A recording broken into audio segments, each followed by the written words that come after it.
दोस्तों मैं रघुबीर सिंह स्वागत करता हूं आपके अपने YouTube channel Subhash study classes पर। तो दोस्तों हम लेकर आए हैं यहाँ पर लाभ हानि के मोस्ट इम्पोर्टेंट क्वेश्चन जो कि हम पहले भी करा चुके हैं और ये हमारा जो चल रहा है ये हमारा टाइप चल रहा है 5वां। तो स्टार्ट करते हैं हम अपने पहले क्वेश्चन से। हमारा पहला क्वेश्चन है 12 वस्तुओं का क्रय मूल्य 16 वस्तुओं के विक्रय मूल्य के बराबर हो तो उसका लाभ या हानि परसेंट ज्ञात करें। दोस्तों मैं पहले ही बता चुका हूं इन क्वेश्चनों को कि अगर क्रय मूल्य और विक्रय मूल्य दोनों अगर बराबर हो तो इनको आप सिर्फ जैसे कि यहाँ पर लिख रखा है मैंने क्रय मूल्य 12 और विक्रय मूल्य लिख रखा है मैंने 16, तो ये आप सिर्फ क्या हो जाएंगे, चेंज कर देंगे, इनको चेंज कर देंगे। मैंने आपको पहले भी वीडियो में बताया। देखो दोस्तों करेंगे कैसे, क्रय मूल्य और यहाँ ले लेंगे विक्रय मूल्य। क्रय मूल्य हमारे पास क्या दे रखा है 16 और विक्रय मूल्य हमारे पास क्या दे रखा है 12। दोस्तों तब जब भी हम इनको अनुपात में चेंज करेंगे तो ये क्या हो जाएंगे, बदल जाएंगे आपसरी में। आप बदलेंगे कैसे, ये 16 जो है ये आ जाएगा क्रय मूल्य के जस्ट क्रय मूल्य का अनुपात और ये आ जाएगा 12 जो है ये विक्रय मूल्य का अनुपात। तो आपके पास क्रय मूल्य भी आ गया है, विक्रय मूल्य भी आ गया है। दोस्तों क्रय मूल्य हमारा क्या है 16, विक्रय मूल्य क्या है हमारा 12। हानि कितने रुपए की हुई, 4 की, 4 वस्तुओं की हुई, कितने पर हुई 16 पर। तो 4 की हानि 16 पर हुई तो क्या करेंगे 4/16 और मल्टीप्लाई क्या कर देंगे 100। तो दोस्तों देखो 4 से ये कितनी बार कटा 4 बार और 100/4 करेंगे तो हमारा आंसर क्या आएगा, 100/4 करेंगे तो क्या आएगा आंसर हमारा 25%। तो 25% क्या आएगा आपका निकल कर, तो आपका 25% निकल के आई क्या, हानि। हानि निकल के आएगी न कि लाभ। ठीक है, चलो हम अपने अगले क्वेश्चन की तरफ चलते हैं। ठीक है, हमारा अगला क्वेश्चन है हमारा कि 5 वस्तुओं का क्रय मूल्य 10 वस्तुओं के विक्रय मूल्य के बराबर है तो उस वस्तुओं का लाभ या हानि परसेंट ज्ञात करें। तो ये भी सेम कैसे होगा, उसी क्वेश्चन की तरह होगा। क्रय मूल्य क्या है हमारा, जो क्रय मूल्य दे रखा है वो हमें क्या दे रखा है 5, विक्रय मूल्य क्या दे रखा है हमारे पास 10। ये क्वेश्चन अगर आपको बराबर में देना तो ही आपको ये करना है। अब देखो क्रय मूल्य को हम क्या कर देंगे, ये क्रय मूल्य और ये आ जाएगा आपका विक्रय मूल्य। तो इनको आप सिर्फ आप चेंज करोगे 10 कहाँ पर आ जाएगा, क्रय मूल्य के जस्ट नीचे, कि क्रय मूल्य का अनुपात आ जाएगा। और जोन सा ये 5 है ये विक्रय मूल्य का आ जाएगा। तो देखो 10 रुपये हमारा विक्रय मूल्य था और विक्रय मूल्य क्या है हमारा 5। तो कितने की हानि हो रही है हमारे पास, सीधी सट 5 की। ठीक है, कितने पर हो रही है 5 की हानि, कितने पर हो रही है 10 पर, और मल्टीप्लाई क्या कर देंगे 100। तो एक जीरो से एक जीरो क्या कर देंगे कट और 5 ढाई 50। तो ये क्या आपकी निकल गई 50% की क्या हुई आपकी हानि। अगला क्वेश्चन हमारा दोस्तों बिल्कुल इजी है, बिल्कुल इजी है। आपको अनुपात में ही कर देना है तुरंत इनको, अनुपात में। लाभ हानि कुछ नहीं, लाभ हानि आपको देखो परसेंटेज आ गया और अनुपात आ गया, अर्थमेटिक क्लियर। ठीक है, अब देखो इन क्वेश्चन को कैसे करते हैं। ये क्वेश्चन है आपका कि 10 रुपये में 11 वस्तु खरीदता है तो 11 रुपये में 10 वस्तुओं को बेचने पर लाभ परसेंट ज्ञात करें। देखो ये आपको बिल्कुल बेसिक से देखो कैसे समझाते हैं हम इसको। देखो आपके पास 10 रुपये थे और 11 वस्तु आपने खरीदी और आपने 11 रुपये में 10 वस्तुएं बेची। तो आपको ये तो पता ही नहीं कि टोटल वस्तु हमारे पास कितनी थी, बस ये पता है हमें कि हम 10 रुपये में 10 रुपये में कितने लाए 11 वस्तु लाए और 11 रुपये में 10 वस्तु हमने बेच दी। तो इनको करना क्या है कि वस्तुओं को हम क्या कर लेंगे बराबर, ताकि वस्तु जैसे मान लो आप 50 नींबू लाए तभी तो 50 बेचोगे। ऐसे थोड़ी होगा कि आप 40 नींबू ले आए, 40 नींबू ले आए और आप 50 बेच दो। ऐसा क्या 10 क्या आप कहाँ से लेके आए, ये तो है नहीं कि 10 ये फैक्ट्री में बन जाएंगे आपके। ठीक है, तो आप देखो कि आपको क्या करना है, आपको वस्तुएं बराबर करनी है। ठीक है, तो वस्तुएं बराबर करने के लिए आप क्या करोगे, यहाँ पर तो है 11 वस्तु और यहाँ पर क्या है 10 वस्तु। इन दोनों को आप श्री में अगर बराबर करोगे तो आप क्या करोगे, आप करोगे यहाँ पर क्या कर दोगे 10 से मल्टीप्लाई, और इसको किससे कर दोगे 11 से मल्टीप्लाई। दोस्तों आपकी वस्तु क्या आ जाएगी, दोनों की दोनों क्या आ जाएगी बराबर, 11 ढाई का 110 और 11 ढाई का 110 क्या होगी, हमारी वस्तुएं क्या होगी, बिल्कुल समान होगी, हमारी वस्तुएं 110 110 होगी। ठीक है, अब वस्तुएं समान होगी तो हमारे पास अब क्लियर आ जाएगा कि हमारे कुल पैसे कितने खर्च हुए और हमने कितने का लाभ कमाया। अब देखो यहाँ पर मैं 10 रुपये में 11 वस्तुएं खरीदी। दोस्तों अगर इसको मैंने 10 से मल्टीप्लाई किया है तो इसको भी मैं 10 से ही मल्टीप्लाई करूँगा। तो क्या हुआ कि 100 रुपये में कितने खरीद के लेकर आया, 100 में मैं 110 खरीद के लेकर आया। ठीक है, क्लियर होगी, 100 में मैं 110 खरीद के लाया। आप कर कर देख लो, 10 में मैं 11 खरीद के लाया, 20 में कितने खरीद के लाया 22, 30 में कितने खरीद के लाया 33। तो ऐसे ऐसे अब 10 ढाई का 100 और 11 ढाई का 110।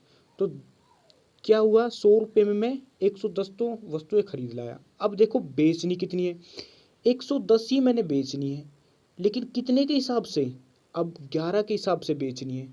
तो अब आप ये बताओ कि मैंने 11 वस्तु है, ठीक है, तो इसको मैं मल्टीप्लाई कितने से करूँगा, 11 से ही तो करूँगा। दोस्तों यहाँ पर भी तो मैंने 11 से किया था, 10 गुणा 11 ही तो किया था, तो इसको भी 11 से करूँगा। तो अब देखो यहाँ पर 121 रुपये में मैंने कितनी वस्तु बेची, 110 ही वस्तु मैंने बेच दी। 110 वस्तुएं खरीदी थी, 110 वस्तुएं मैंने बेच दी। कितने रुपए में, 121 में। खरीद के कितने में लाया था मैं, 100 रुपये में। कितने का लाभ कमाया, 21 रुपये का। कितने पर कमाया, क्रय मूल्य हमारा क्या था, क्रय मूल्य हमारा 100 रुपये था।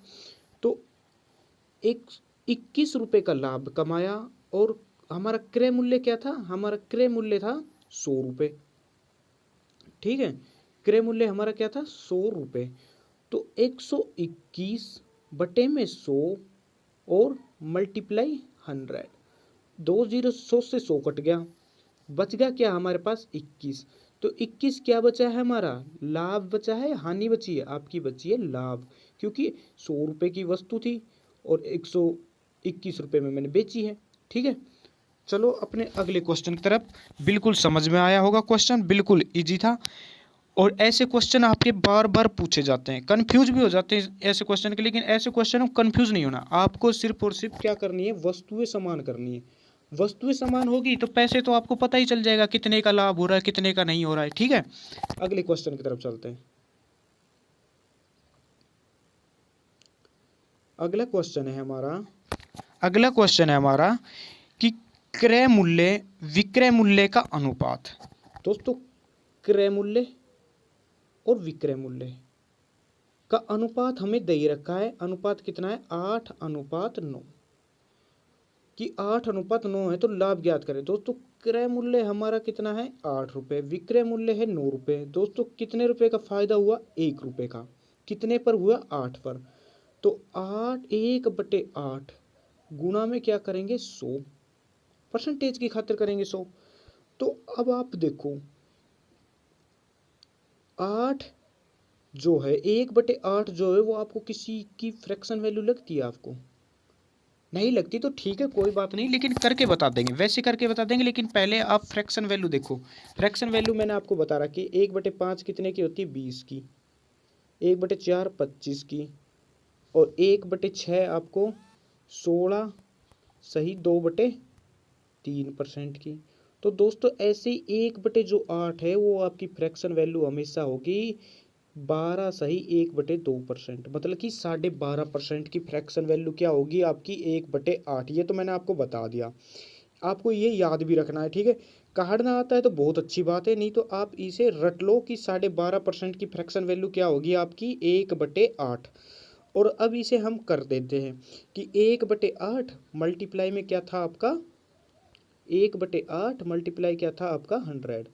दोस्तों 100 में 8 का भाग दो, तो आप दोगे तो क्या करोगे 8 एकम 8, बच गए कितने 4, 4 नहीं 2, बच गए 2, क्या किया 0, 8 दूनी 16, बच गए आपके कितने 4, लगाया 0, 8×5 = 40, तो आपका आंसर क्या निकल के आया? 12.5%। तो आपका आंसर क्या है? 12.5%। ठीक है, अगले क्वेश्चन की तरफ चलते हैं। अगला क्वेश्चन है हमारा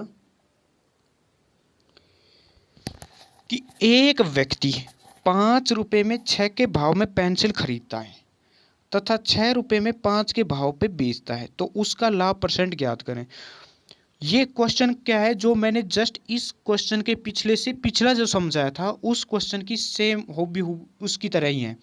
मैंने क्या कहा था आपको कि आपको करना क्या है? सिर्फ वस्तुएं समान करनी है। ठीक है, यहाँ पर वस्तुएं आपकी 5 है, यहाँ पर वस्तुएं आपकी 6 है।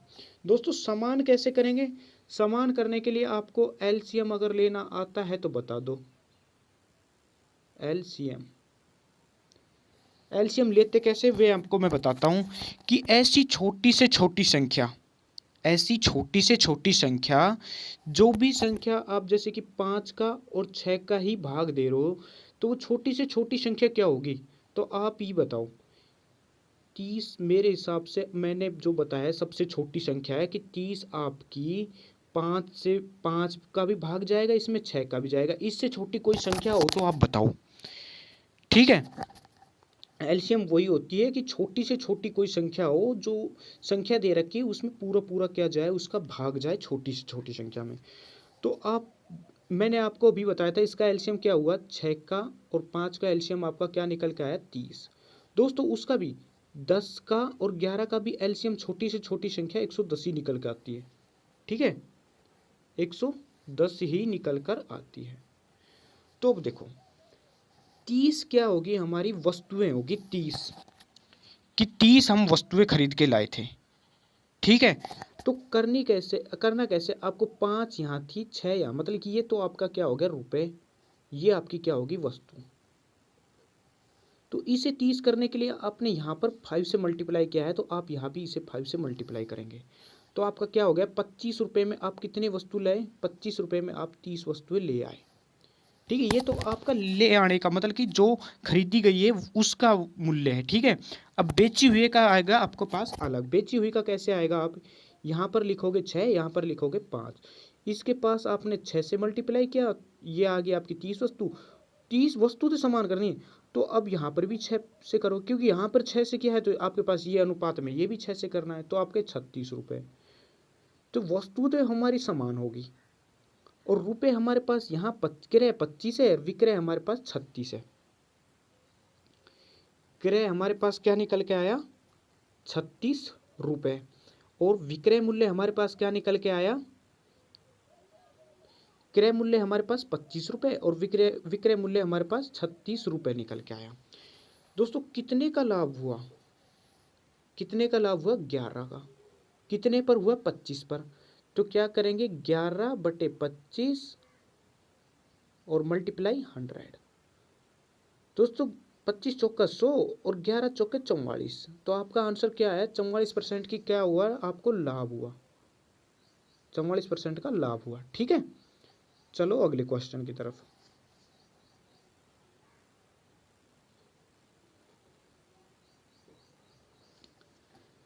अगला क्वेश्चन है हमारा कि एक दुकानदार 11 नींबू 10 रुपए में खरीदता है और 11 रुपए में 10 नींबू बेचता है, तो 42 रुपए का लाभ देने के लिए कुल कितने नींबू बेचने होंगे? ठीक है, क्या कह रखा है इसमें कि कुल कितने नींबू होंगे, कुल हमें बेचने कितने होंगे। दोस्तों बेचने कितने होंगे? तो आप खरीद के लाओगे तभी तो बेचोगे। तो अब देखो यहाँ पर था आपका 11 नींबू। ठीक है, और चलो यहाँ पर लिखो, आप पहले पैसे ही लिख लो। यहाँ पर आप लिख लो 10 रुपये में कितने लेके आए आप? 11 नींबू। और यहाँ पर लिख लो 11 रुपये में आप 10 नींबू बेच रहे हो। यहाँ रुपये लिख लो और जिस साइड में नहीं लिख रखा वो है आपकी वस्तु। ठीक है, ये याद रहेगी। तो इसको वस्तु को समान करने के लिए यहाँ पर 10 से, यहाँ पर भी 10 से, 11 से। दोस्तों एलसीएम ही होगा इन लोगों, इनका क्या होगा? इन दोनों संख्याओं का एलसीएम क्या होगा?